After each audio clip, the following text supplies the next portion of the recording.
In this video, I'm going to share a pro tip for how to handle your saxophone reeds so that you never run out and you always have a great saxophone reed to play on. And I wish someone had told me when I got started playing the saxophone. This is something I picked up years later. Now, I've been playing the saxophone for a long time, so I use this method all the time. And I want to share it with you. So let's get started.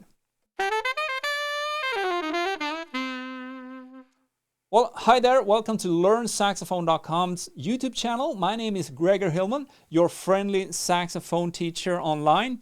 And as I mentioned in the intro, we're going to cover reeds and how you can always have at least a couple of reeds that are ready to go. Now, from time to time, you will notice that a reel fails on you. Now, the reed can fail from different reasons. The most common is that you damage it by mistake, or you've been playing it so long that it starts to wear out.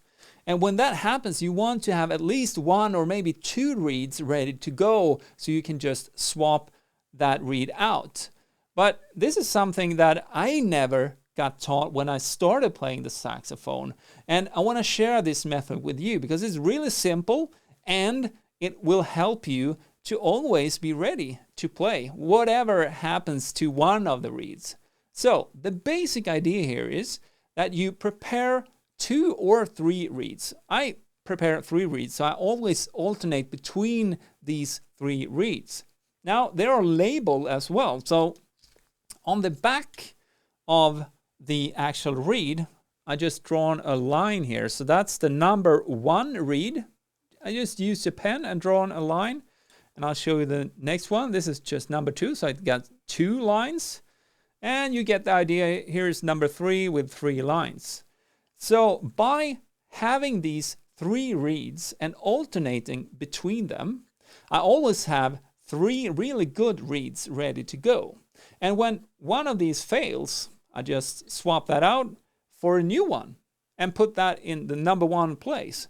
So in my case, in my saxophone case, I always keep these 3 reeds ready to go. Number 1, number 2, and number 3. And that way, if something happens, one reed gets worn out or something else happens, it gets damaged, I can just switch it out for one of the other reeds. So that's my quick tip here. If you enjoyed this tip, make sure to subscribe and hit that thumb button if you liked the video. If you got any questions, just post them below and I'll try to get to them as soon as possible.